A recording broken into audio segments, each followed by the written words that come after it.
मेरी ये मजबूरी थी, मेरे बच्चे हैं छोटे छोटे। मेरी एक दोस्त थी, वो मुझे लेके आई थी, तो जहाँ पे गई हूँ वहाँ पे गलत काम होते थे। मैंने रोना शुरू कर दिया था। फिर मैंने सोचा नहीं, जब मैं आ गई हूँ तो मैंने अपने बच्चों के लिए करना है, क्योंकि मेरे बच्चे पीछे भूखे हैं। अस्सलामुअलैकुम नाज़रीन, अन्य न्यूज़ के साथ मैं हूँ आपके मेज़बान जवाद बाकिर। नाज़रीन, हव्वा की बेटियों की इज्जत कहीं पर लुटती है, कहीं पर बिकती है। दरिंदा सिफ्त इंसान कोठों पर पहुँचते हैं या रोड्स पर खड़ी हुई औरतों को हव्वा की बेटियों की इज्जत तार तार करने के लिए उनके रेड तक लगाते हैं। आखिरकार क्या दुख होता है, कौन सी ऐसी मजबूरी होती है जो ये कोठों तक पहुँच जाती है।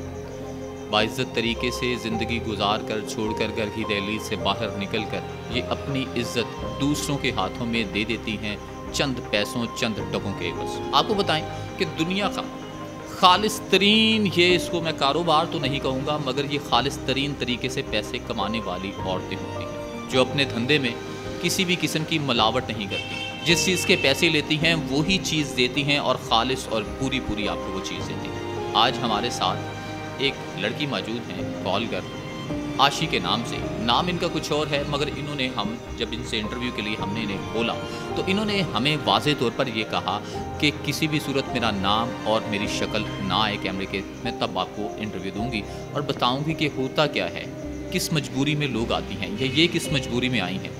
आशी इनका नाम है।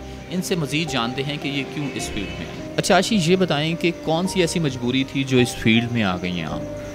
मेरी ये मजबूरी थी, मेरे बच्चे हैं छोटे छोटे। अच्छा आशी, ये मुझे बताएं कि इस धंधे में आपको आए कितना साल बीत गए हैं, और दूसरी बात ये है कि इस धंधे में सबसे पहले किस तरह से आप आई? खुद आई?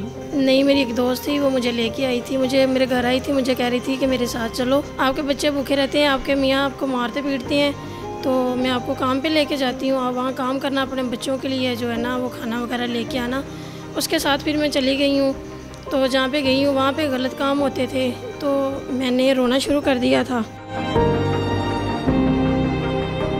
फिर मैंने सोचा नहीं, जब मैं आ गई हूँ तो मैंने अपने बच्चों के लिए करना है, क्योंकि मेरे बच्चे पीछे भूखे हैं। तो मैंने वहाँ काम करना शुरू किया। मैं 300 साढ़े 300 रुपया लेके शाम को जब मैं घर गई हूँ तो मैंने अपने बच्चों को जाके खाना खिलाया है। और मेरे मियाँ शाम को जब घर आए हैं, उन्होंने मुझे पूछा है कहाँ गए हो, कहाँ गई थी। मैंने उनको बताया मैंने काम पे गई थी। तो काम पे गई हो, पैसे किधर हैं। मैंने उनको बताया कि मैंने बच्चों को खाना खिला दिया है। तो वो उन्होंने मुझे मारना पीटना शुरू कर दिया है। तो मार पीट कर फिर वो यानी कि सारी रात मुझे ऐसे मारते पीटते रहे हैं। जब सुबह यानी कि उठी हूँ, फिर मेरे बच्चों ने नाश्ता मंगाया, मेरे पास पैसे नहीं थे, तो मैं अपने बच्चों के लिए मैं फिर वहाँ पर चली गई हूँ, अपने बच्चों के लिए कि मैं वहाँ से लेके आऊँ। मैंने सारा दिन काम किया है। और फर्स्ट टाइम आप कितने पैसे घर लेके आई थी? मैं तीन साढ़े 300 रुपया। अच्छा, 3 साढ़े 3 400 में तो गुजारा नहीं होता घर में, तो फिर आप क्या फंक्शंस को आपने बढ़ा दिया, मतलब कि आप क्या नाइट वगैरह में जाना शुरू कर दिया? जी। अच्छा, नाइट में क्या मिलता था? जी, वो हमारी नेका को देते थे, हमें ये है 2000-2500 हमारी नेका देती है, तो पूरी रात उनके पास रहना।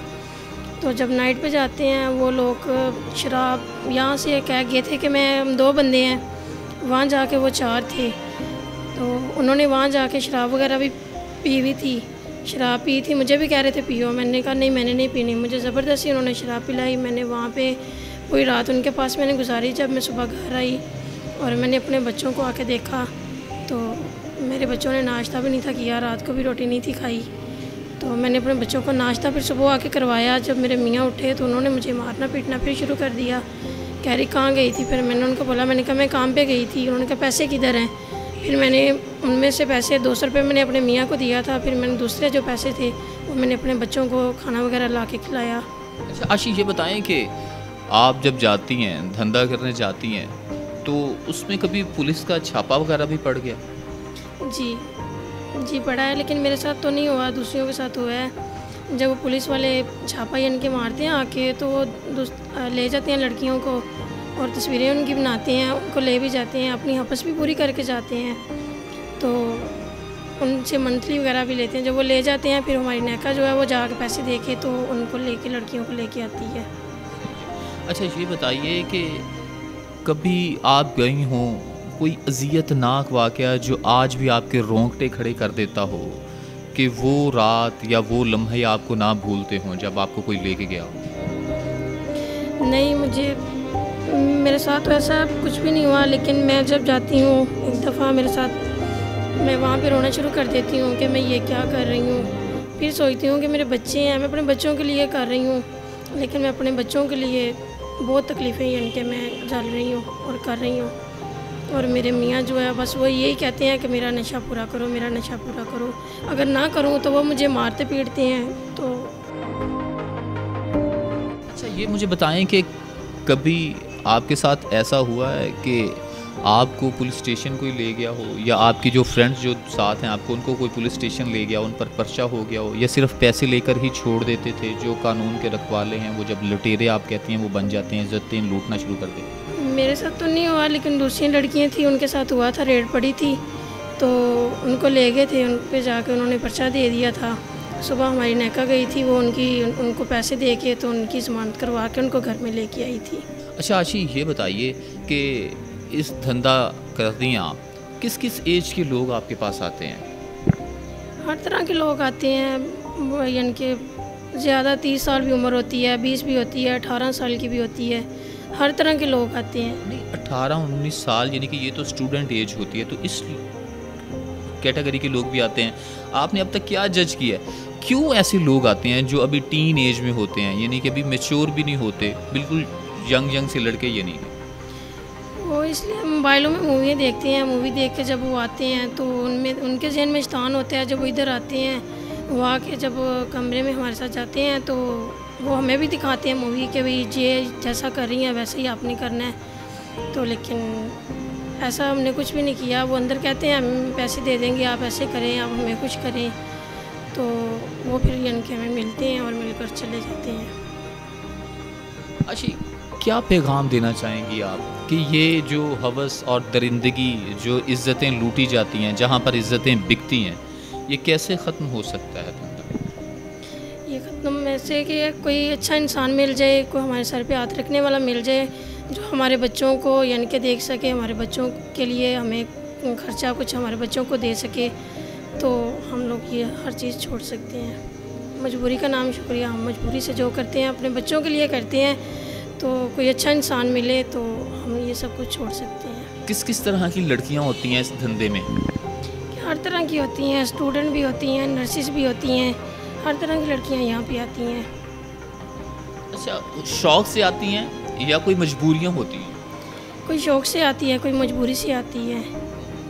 तो जिनका मसलन अपना इनके जो शौक़ से आती हैं, उनका दिल करता है वो आ जाती हैं, जब उनका दिल करता है वो चली जाती हैं। जो मजबूरी से आती हैं वो तो शाम को ही इनकी वापस जाती हैं, अपना इनके काम करके फिर जाती हैं। रेट का क्या हिसाब किताब होता है? रेट भी होता है कोई? लड़की के हिसाब से होता है, लड़की जैसी हो, यानी कि 500 भी होता है, 1000 भी होता है, कोई 1500 भी। अच्छी लड़की हो तो 1500 भी दे के जाते हैं जी। लड़की के हिसाब से होता है, लड़की अच्छी हो वैसे ही इनके पैसे दे के जाते हैं। अच्छा रेट का और टाइम का कोई आपस में मुआवजा है कोई, यानी कि इसमें कोई तालमेल है कि इतने टाइम के इतने पैसे, इतने टाइम के इतने पैसे? कि मसलन 2-3 मिनट ही होते हैं। अगर कोई ऐसे आ जाता है, कोई 3 मिनट 4 मिनट हद 5 मिनट लगा लेते हैं। कोई ऐसे इंसान है कि वो घंटा भी लगाते हैं, तो वो मेडिसिन खा के आए होते हैं, पता नहीं क्या कुछ करके आए होते हैं, तो वो घंटा भी लगाते हैं। तो हमें तकलीफ़ होती है जो इतनी देर लगाते हैं, तो बहुत मुश्किल होता है इनके ये करना।